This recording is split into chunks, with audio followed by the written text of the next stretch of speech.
We provide an opportunity for people to learn and grow in a really supportive and engaging environment. Well, hey friends, welcome to Currently, the conversation brought to you by TVC Cherry Capital Airport, your Northern Michigan connection.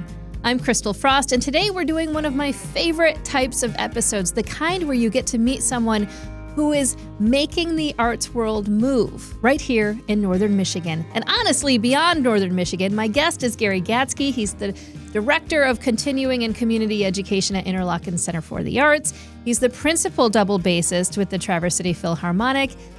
He's the principal bass with the Great Lakes Chamber Orchestra. He's so many other things, and dad dog to the wonderful Owen Jenkins. Gary, how are you? I'm great, Christal. It's great to be here. It's great to have you. And for those of you who pay attention to our other podcast, which is Currently the News Roundup, Gary is a regular contributor for our Food Fight segment. Yes, that's always fun. It is fun.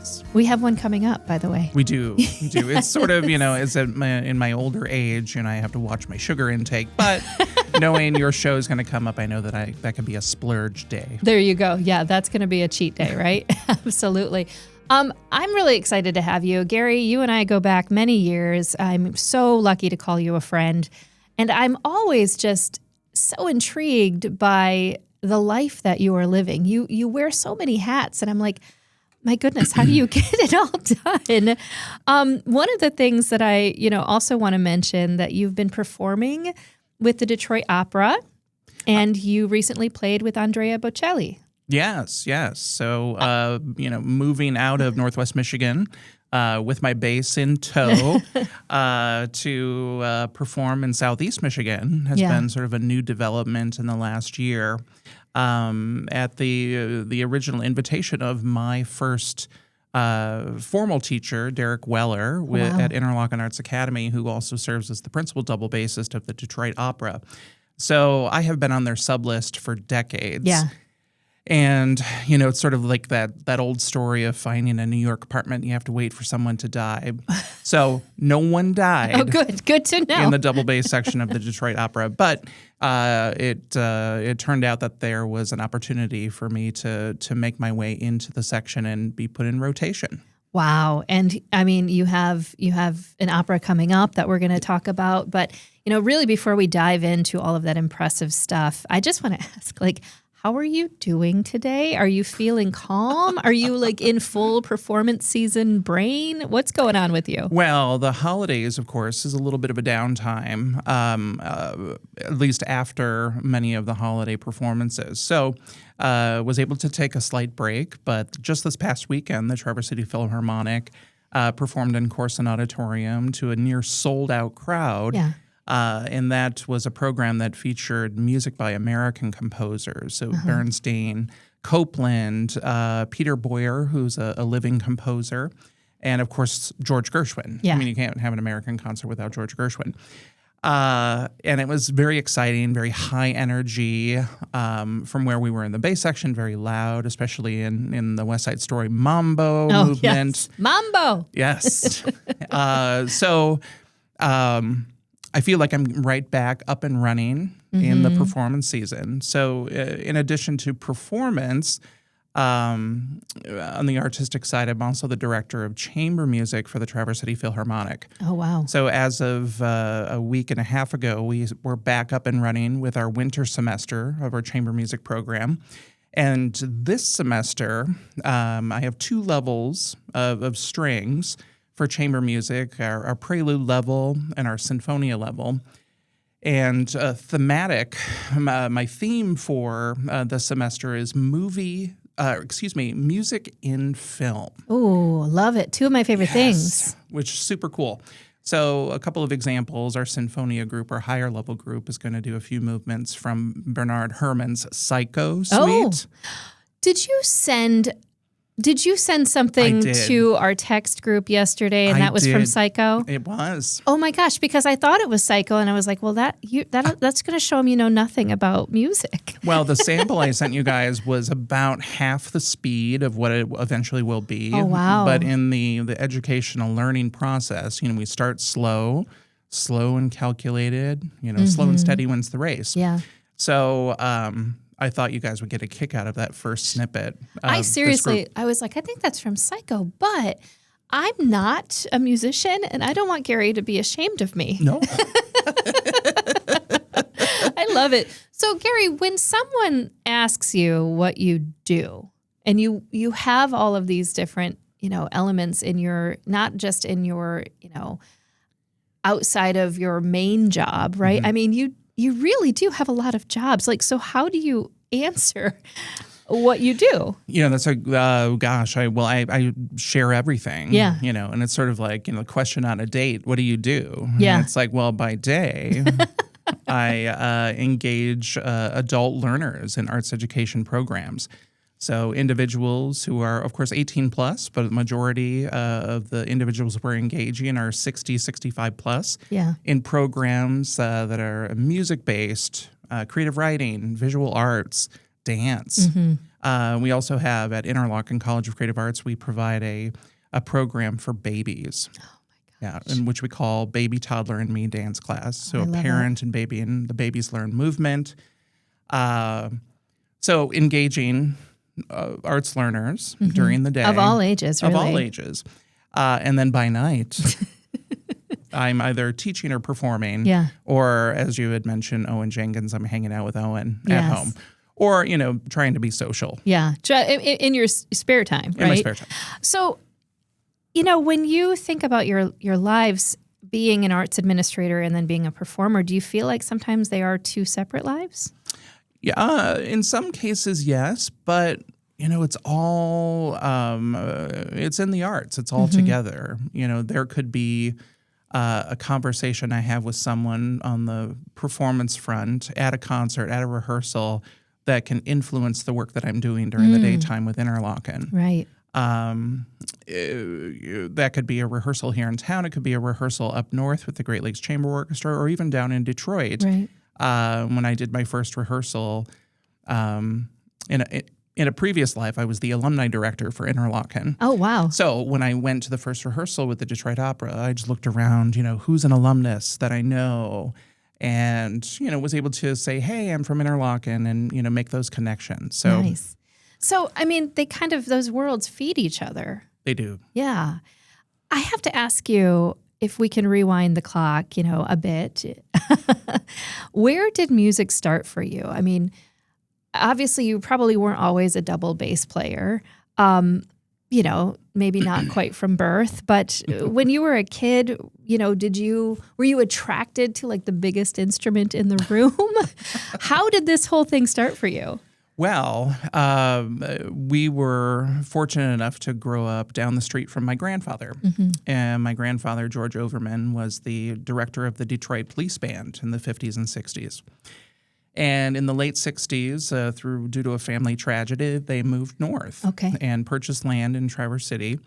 And my mother then moved north. She worked for Hudson's, the big Hudson's downtown. Oh my gosh, Hudson's. And after a few years, after my grandparents had settled here in Traverse City, got my mother to move up.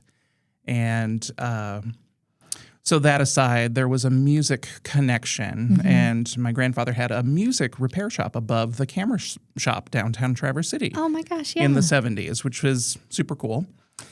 And so music had always been a conversation when my grandfather was around. Mm-hmm. My parents, my mother, my aunt, no one played an instrument per se. So my grandfather was kind of the oddball out. Yeah. But of course, he talked about music and opportunities for all of his grandkids. Right. So through the years, I could see my cousins trying the trombone or clarinet. I think my sister thought about trying the flute, but that never happened. But it all came down to a presentation of the string instruments in the elementary school system here in Traverse City. And at that time, that was Willow Hill Elementary, and Dorothy Kunkel was the presenter. People who live in the Grand Traverse region may remember that name as an amazing conductor in the public school system who conducted at the high school level. But as teachers in the public school system know, you do a lot more you do. than just sitting in the classroom. You were out recruiting. You're out getting people excited about your program. So that's where I first really saw and listened to and learned of the opportunities that were available to play either the violin, the viola, or the cello. Sure. And on that day that she presented, my good friend and I at the time, Patrick West, we were sort of at the back of the line, leaving the cafeteria. And Dorothy Kunkel said, "Hey, you two, can you, grab a case, help me take these instruments out to my car?" Yeah. Now, of course, this is in the 80s, so that seems fine. Yeah. Just, hey, come out to my parking lot Yeah, and help me right. load my car. And just something of that, so simple, of just help me carry this, kind of sparked a little fire. Yeah. What instruments were you carrying? So it would have been violas and violins. Yeah. Some that were in cases where, if I dropped it, hopefully there wouldn't be an issue. But I do remember going home that night and talking to my parents about, hey, we heard this presentation. I'd like to try the viola. Okay. And they laughed. Did they really? They did. But I think it was a laugh of, this will make your grandfather so happy that, one of the grandkids is going to do something. Right. So I went to my grandfather and mentioned that I had interest in this. And he said, well, we won't rent. I'll go find you one. I'll buy you one. Wow. So my grandfather was really good about scanning the pawn shop in town. Yeah. Of all places. Yeah. For violas. For violas. He didn't find a viola. He found a violin. So Okay. he brought that in and said, well, why don't you go ahead and start on the violin? So that first year, 5th grade, I played the violin under Dorothy Kunkel. Then the next year, grade 6th grade, I'm not Canadian, Yeah. but grade 6, I played the cello Okay. under So you Karen went from Morrell. violin to cello. I did. I was not satisfied with the size of the instrument. Nice. And then when we moved into the junior high setting, I know today it's a middle school, but then it was a junior high, the double bass with Kathy Sivitz as the instructor was an option. Okay. So that really was when the double bass became a fixture in my life. Why the double bass specifically? Like, what was it about it? I mean, going from the violin at 5th grade, really because that's what your grandfather could find. Right. And then moving into the cello, which is also a pretty big instrument. What was it about the double bass? I think it was the low tones. Yeah. I too, am a person of size, and as I grew, I wanted the instruments to grow with me. Right. Okay. But I felt like it was something that I could command with my body and to make sound with. And I really found that attractive. Of course, in the beginning, I'm sure it sounded terrible. Right. But I knew in the back of my mind that, hey, this is an opportunity to grow and to do something cool. Yeah. I've heard you talk not only about those teachers that you mentioned. You've shared stories about Dorothy Kunkel and about that influence that those teachers through the Traverse City area public school system really had on you. I'm wondering, because you continued your education, you went through the TCAP school system, you ended up at Interlochen as a student in the academy. So, did you have a lot of teachers that were really hoping that you would do that you would make that move? Yes and no. Okay. Oh my goodness. and absolutely, you mentioned TCAPS again, the phenomenal music program. They really do have and, one. Yeah. To this day, and of course this was back in the late 90s, but even today, it is just such a jewel we have in our community. And, I think of the Music Boosters concerts that they have at the end of every year. Everyone in this town should be going to Music Boosters events. It's incredible talent in this town. Yeah. And to support the bands and the choirs and the orchestras, I think is just incredibly important for this community. Right. And I think everyone should play a role in that. But yes, I had the opportunity to then go to Interlochen. TCAPS doesn't want to lose their students to Interlochen, so that can be an issue. Sure. But it does happen on occasion. So, but I think in the end, they of course were rooting for me as an alumnus of the public school system. And from Interlochen, you then went to Juilliard, which is obviously an incredibly impressive school for the arts. What was that like? Oh, well, I have to say, having gone to Interlochen for 2 years, so I did my senior year, and Sure. then they have a program. It's called postgraduate. Okay. And one of our friends, Beth, Yes. has a family member doing the postgraduate program in the fall of 2026. But that's a program for individuals who, hey, maybe want an extra year of sort of pre-conservatory style education. So I did my senior year and I did that postgrad year. I don't know how Interlochen and the amazing team in the Office of Admission conned my father into paying for an extra year of private high school. Yeah, right. But they did. Yeah. They did. And it proved to be a successful decision. Sure. So the year that I went to Juilliard for my first year of my undergrad was in the fall of 1998. And there were 7 of us from Interlochen Arts Academy that were going that fall. Okay. So right off the bat, I had a pre-made family Yeah. that I was going to be in this new setting of New York City, Upper West Side, from the white and red pines of Northwest Michigan, to help acclimate myself to the world of becoming a New Yorker. Yeah. Yeah. And for, you had those 2 years at Interlochen really to prepare you for, I would imagine it's a pretty vigorous program at Juilliard. Yeah, they the reputation that's out in the world of that it's a cutthroat, razor blades between the piano keys type of situation. But really, it's an incredibly nurturing, supportive environment, very similar to Interlochen Arts Academy. That just, I think, it helped me grow even more so as a musician. Yeah. And it of course opened my eyes to the world of becoming a professional orchestral musician and all of the challenges that come in with that. Yeah. But it was a great experience. So was it at Interlochen then, or even before, that you realized that playing the double bass could be a profession? Yeah, I was well aware of that. And while I was still in high school at TCAPS, I did a report, a research paper on orchestral musicians and the viability of that role. Yeah. And I came across that paper probably a year ago. Oh, really? And my determination after all the research that I had done, now this isn't like a library, like I used the card catalog to look for books. Dewey Decimal System. Yeah. Yes. Totally Dewey Decimal System to do this research paper. And my final determination in that research paper was don't become an orchestral musician. And yet here we are. And here we are. I love it. What is something that people maybe don't understand specifically about your instrument, the double bass? And I'm going to preface this by saying that I try to attend as many TC Philharmonic shows as I can. I think it's just an incredible orchestra, incredible music. And honestly, I'm there also because I love watching you perform. I think there is something about watching this, giant instrument, right? It's furniture. It is furniture. And yet it looks so elegant.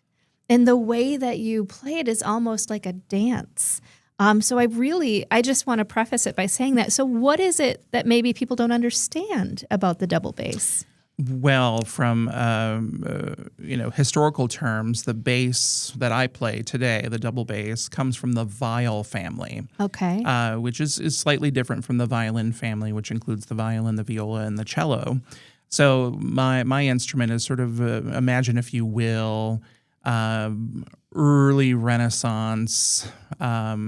Those paintings in museums with lute players with their eyes rolled up. They're always rolling their eyes. And of course there could be a incredibly poor positioned player playing the cello. But typically those were viols.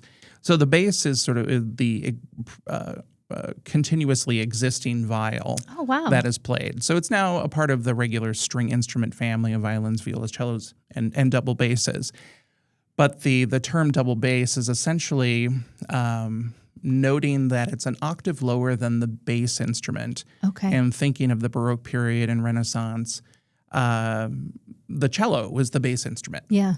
So We're just, an octave lower. We're doubling down. We're doubling down. We are doubling that bass of the cello. I did not know that. Yeah. Also, it's from the viol family. Mm-hmm. I mean, that just has sort of a villainous tone, too. It is. Woo, it does. It does work.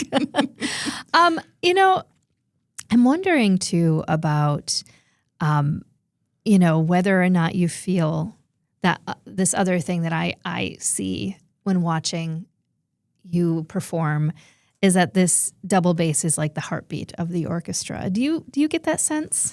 In some cases, yes. I mean, we're foundational. Yeah. Our pitch and our tone is low.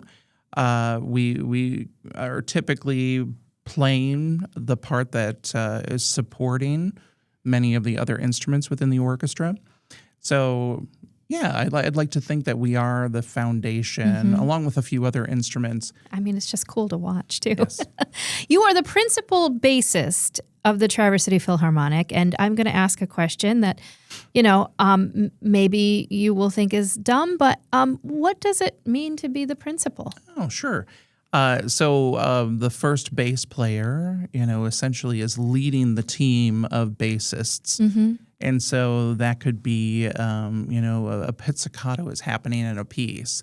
Are all of my section mates watching me as I communicate with the maestro? Okay. And of course, they also have to have an eye on the maestro as well, but just to ensure that we're all in sync with one another. Is it the same as being a first chair, like maybe in high school? It's just professional? Exactly.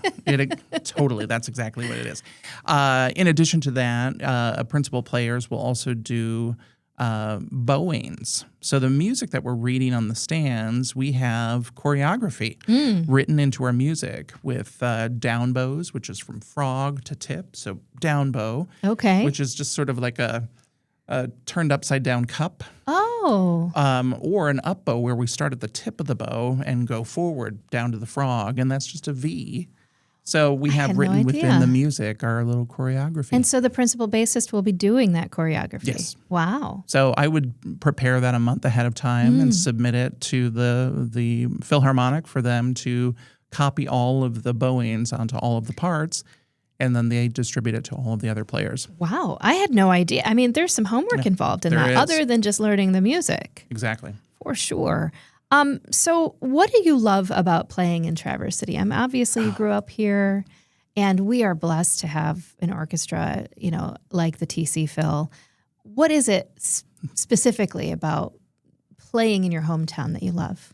Well, like you had mentioned, it's so great that we have this fine of a regional orchestra in Traverse City. It's pretty uncommon, and for the size of our community to have an orchestra that sounds this good. Yeah, Of course, we have our faculty from Interlochen who are in the orchestra. We have lots of retirees that have been in major symphonies that have moved to Northwest Michigan. Oh, I love that. We've had members of various big orchestras out east. A gentleman who is principal viola of the Metropolitan Opera Orchestra has been playing with us for a few years. So just really exciting people to collaborate with. The orchestra is comprised of individuals who are traveling from all over the state of Michigan, and then those that are living locally. Okay. Yeah. So there's a bit of travel in there too. There is. And yet you don't have to travel far at all. No, not at all. Let's talk a little bit about the Great Lakes Chamber Orchestra. In chamber, if I'm not mistaken, does that just mean like kind of smaller ensemble? It does. Although this orchestra up in Bay Harbor, Harbor Springs, and Petoskey has grown to where they are performing full orchestral repertoire and have been doing so for about a decade.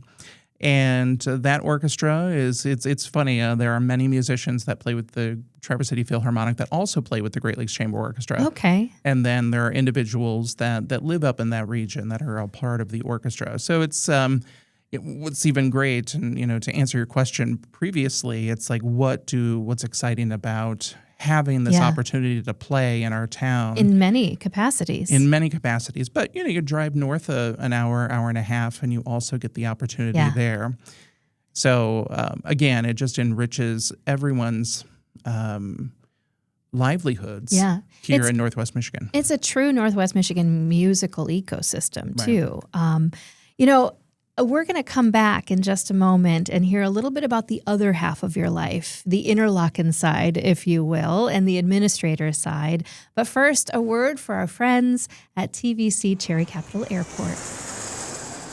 All right, I'm here with Kevin Klein, Executive Director of TVC Cherry Capital Airport, and you guys are growing. Well, we have our Gates to the Future program that's coming on, and that's our Terminal B Concourse Edition, security checkpoint update, and then our baggage makeup system growing from 2 machines to 4 machines. So much is happening with that project. We're going to put shovels in the ground here in April of 26, and our whole goal is to get it completed by Memorial Day of 2028. Wow. So really a fast schedule. Bids are being taken here soon. And so we're really excited. It's going to be a $120 million investment into our community. And what it will bring us is 5 additional gates to be able to handle today's capacity. Yeah. It's really focused on what we're doing right here, right now. Our security checkpoint will grow from the 3 lanes that are kind of crammed in, they're a little space there, into a 4-lane system with the opportunity at a 5th lane. Wow. And get into where there'll be bar and restaurants in that new concourse. So all kinds of great amenities coming. And we're looking forward to that coming soon. I'm super excited about that. You got to keep us updated. Come see us at tvcairport.com.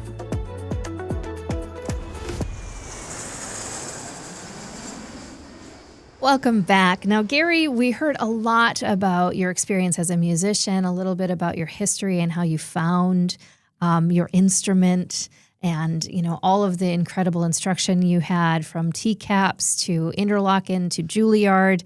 But I want to go back to Interlochen a bit on a different side. You are the director of continuing and community education. And as you pointed out, that's what you do by day, right? Mm-hmm. You're a superhero at night. You're a director of continuing community education by day. Now, for listeners who love Interlochen but may not know what that means, what exactly are you overseeing in that day job? Sure. What we do at the Interlochen College of Creative Arts is offer adult arts education programs. Mm-hmm. So this time of year, we've marketed our programs, many of our programs for the spring and the summer, and then soon for the fall of 2026. Right. And so this time of year, we're planning, we're contracting our faculty, we're finalizing repertoire for some of our performance-based workshops and retreats. Mm. And then, of course, filling our registrations with individuals that want to come to Interlochen and learn and grow under some pretty incredible faculty that we engage throughout the year. Now, you had mentioned before that, a lot of your students are maybe over the age of 60. Obviously, it's open to anyone who's 18 and over for that College of Creative Arts, so the adult learners that you're looking at. But it really will depend on the program, I'm sure. Right. As far as like who you're attracting. What are you excited about right now that you're offering? Well, for the second year in a row, I've started a new program as of 2025, and that's a string orchestra retreat. Ooh. So I'm going to step back for a second, and we have an incredible symphonic band camp under Tom Riccobono, and that's been in the running for over 20 years. And they started off their first year with 20 registrants. Okay. They made it work with that small number, but it has now grown over 100 members of the symphonic band each summer. So that program is incredibly successful.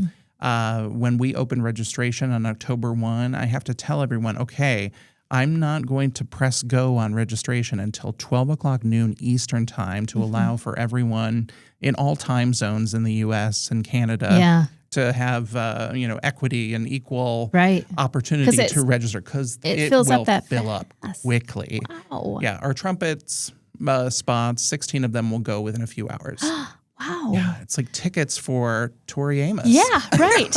Which I just bought. That's incredible to me, and it kind of makes you realize that it doesn't really matter how old you get. This desire to play music, and not just play music, but play music with other people. It always is there. It is.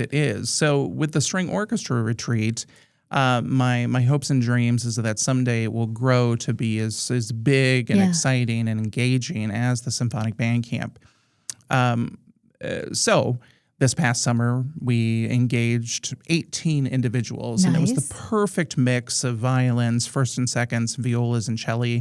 And we did some incredible string orchestra repertoire, so strings only, and had a lot of fun. So we have a lot of people that were at the first year that are coming back this summer, and we're growing that program, which eventually over time could then become, with the addition of winds, brass, and percussion, a full orchestra camp experience. Oh, wow. Of which very few exist in the country for adult learners. But it starts, again, that foundational piece, right? Exactly. With the strings. Exactly. Oh, I love that. That's fantastic. So I'm thinking long game on this one. What do you want people to know about, an experience of being at Interlochen as an adult learner? Sure. Is there something that maybe, as you're preparing the folks that are coming to visit, that you say, okay, remember these things?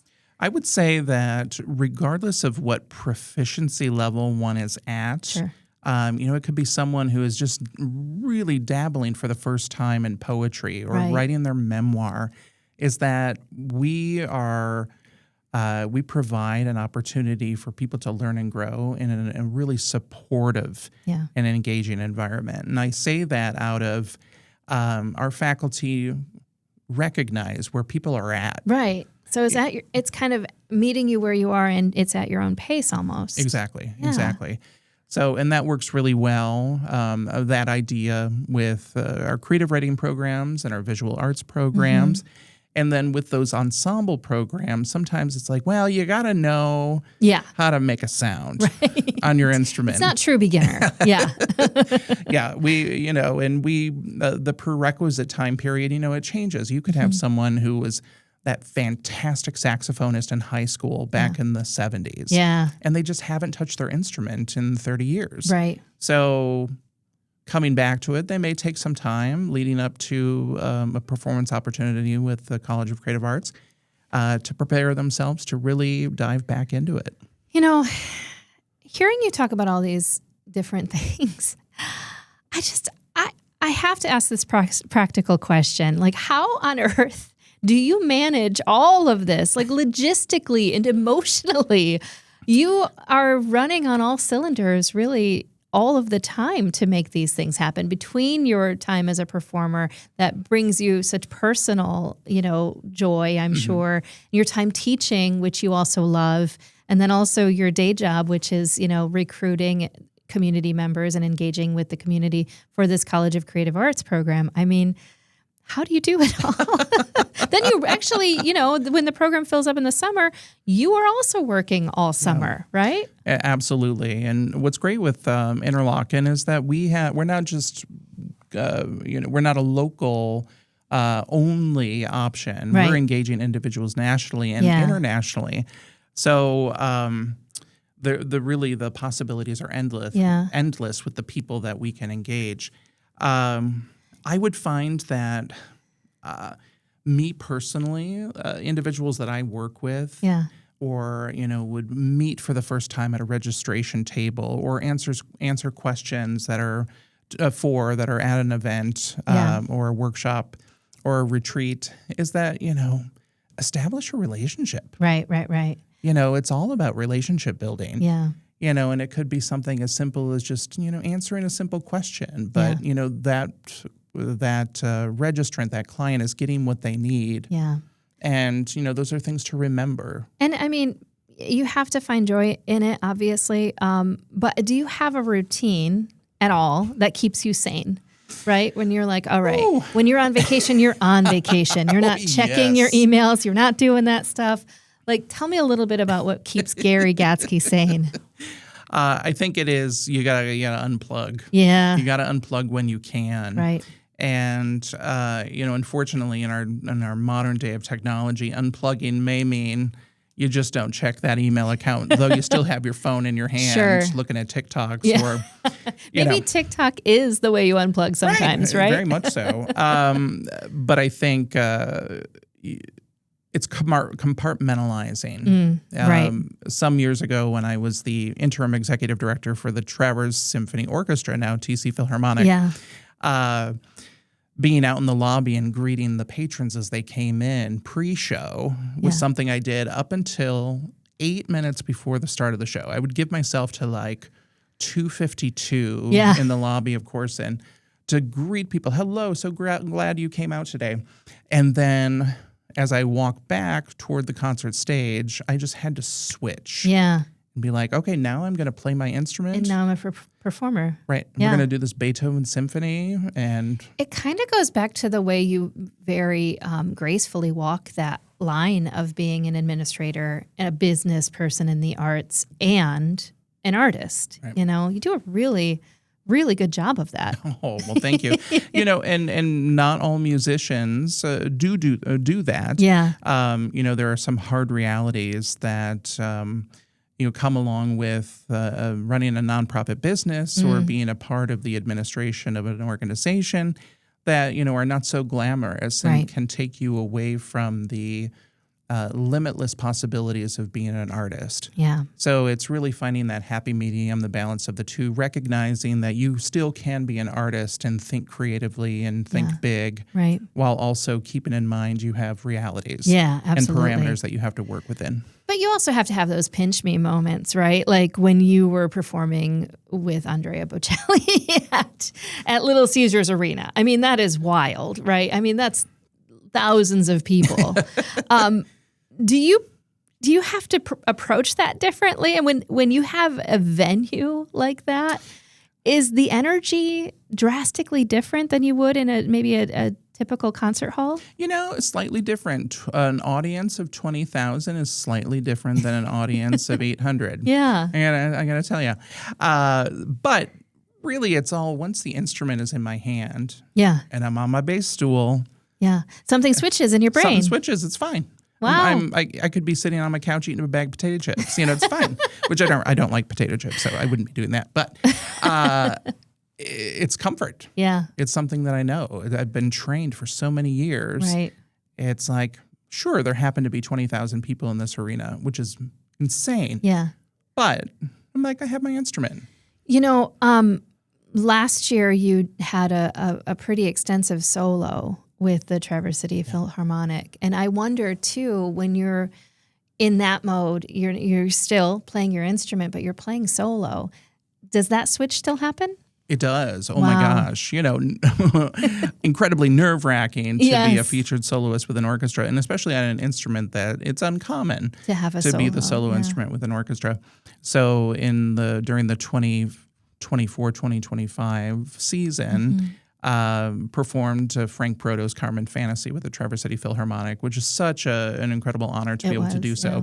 You know, I wish I could have done it in my 20s when I was so ripe out of Juilliard and, you know, had been performing in Italy at Spoleto. Yeah. You know, just I was such a more nimble and agile player at the time.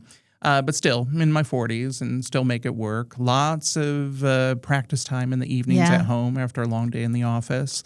During that time, I think Owen Jenkins, my dog, my miniature Labradoodle, didn't like me very much because I didn't play ball because I was on my stool practicing a lot.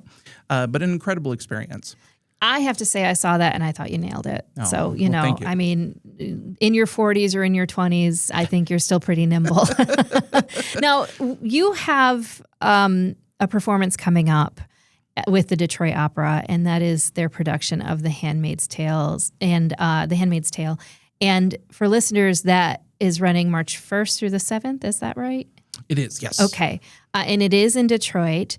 What can you tell us about playing for a production, you know, like that? Mm-hmm.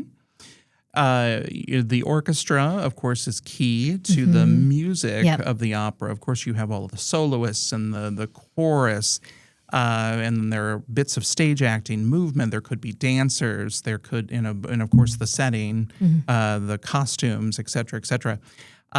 It's prep, lots of rehearsals before we all come together. Right. So the orchestra itself will rehearse not in the pit for the first 4 or 5 rehearsals. They will rehearse in a separate rehearsal room, but also within the Detroit Opera facility. And that's where we work with the conductor to learn the parts, to... You gotta gel it. Yeah, we've got to refine every element of the score. We have not yet received the music, and that's standard. Oh, okay. I hope to receive it by the end of this month, if not early February. Our first rehearsal is the morning of the 14th. Oh, wow. So happy Valentine's Day to me. But it's written by a Danish composer. Okay. And, of course, in the thematic material is based on Margaret Atwood's The Handmaid's Tale. And once I get that email with the PDF of the score...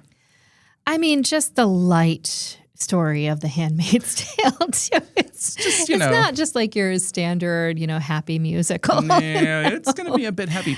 It's going to be very heavy.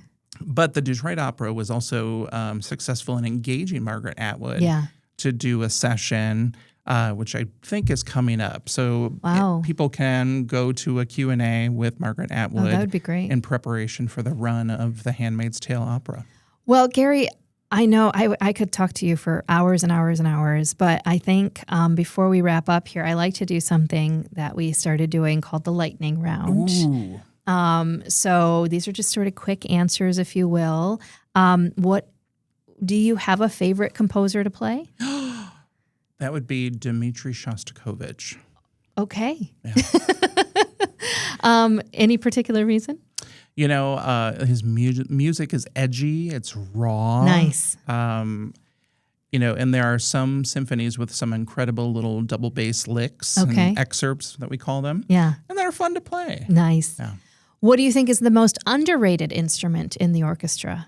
Ooh, the bassoon. Oh, I love a bassoon. Yeah, I wish I could play the bassoon. It's so haunting. It's haunting. It's yes. spooky. It's a spooky sound. I love it. Yeah, or if you're watching a Hallmark movie, it's like the sad bassoon, and they're going to break up. But having in college in our dormitory at Juilliard, there was a very good friend, an oboe player that lived opposite walls, and I could hear her at 3 a.m. with her gouging machine, because both oboists and bassoonists, they make their own reeds. Yeah. And so you could hear her gouging machine going back and forth, and I was like, "Oh my gosh!" Just making your own reeds. Wow. So I didn't want to be a woodworker. No, that's the reason I like it. What's a piece of music that gives you chills every time you hear it? Oh, the Adagietto from Mahler's Fifth Symphony. Okay. An incredible movement. People mark this down. Adagietto from Mahler's Fifth Symphony. It's absolutely beautiful, chilling. If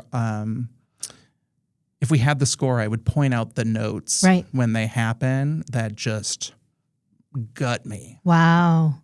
I'm going to have to listen to that one. Do you have a ritual before you go out to perform? Do you have a pre-performance ritual? Do you eat the same breakfast? Anything like that? I don't, and I'm embarrassed to say that I don't. Oh, someone had asked me this question recently, and the answer, I warm up on scales, and I play long tones for 30 minutes, and I was like, well, I don't do anything. Should I? And you just said, like, when you were the interim executive director for the Traverse City Symphony Orchestra, Traverse Symphony Orchestra, you said, you would go from being handshaking to, okay, time to get ready. So, exactly. Maybe. What about your post-performance? Do you have a treat that you treat yourself? Oh my gosh. I'm just running high on adrenaline, and that could be from any performance. Yeah. You're on. Mm-hmm. And the performance is done and you're still on. Right. So it could be just to order a pizza. It could be, tonight I'm going to have a cocktail, or something of that nature. Right. But usually I think more times than not, I find myself just happy with some alone time. Nice. Yeah. One more question. Ooh. We've talked a lot about classical music. Obviously, you're a classical musician. Is there one pop artist out there that you absolutely like, if you're going, okay, I'm going to take a break over here, who are you putting on, who are you streaming? Oh, wow. So I have a wide variety you of really interest, do, yeah. From, German heavy metal, Rammstein to Ani DiFranco. I mean, you just name it. I'm not a fan of country. Sorry, guys. But who would I be listening to? Ooh. Yeah. I mean, that's so we were just tough. talking about Bjork too. Like you listen to everything. Yeah, and Bjork is fantastic. Some of her work is just so inventive. I think I find myself more times than not just putting on the 80s station. Nice. Nothing better than a sweet sound tune from the 1980s. There you go. To bring you back. If anything, like Christopher Cross Sailing. When that banger comes on, holy moly, you are transported. Yes, and you know what? You're speaking my favorite language, which is yacht rock. Yes. So exactly. That's the best language. I couldn't agree more. Sometimes you just have to get out of it, though. Just go into the 80s and take a break. Well, Gary, I have to say this has been an incredible joy to learn more about you. To be able to kind of dive deep into the life of Gary Gatzke. You're obviously an incredible musician, an incredible administrator, and also an incredible friend. So Yes. it's nice to talk to you. Absolutely. I want to say thank you so much for being here. And I also just want to say, if you love the arts in Northern Michigan, it is time to support your local orchestras, attend concerts, go to your concerts at your local schools. Just get involved and stay curious. This is Currently the Conversation, which is brought to you by TVC Cherry Capital Airport, your Northern Michigan connection. I'm Christal Frost. This is Gary Gatzke, and I'll see you next time.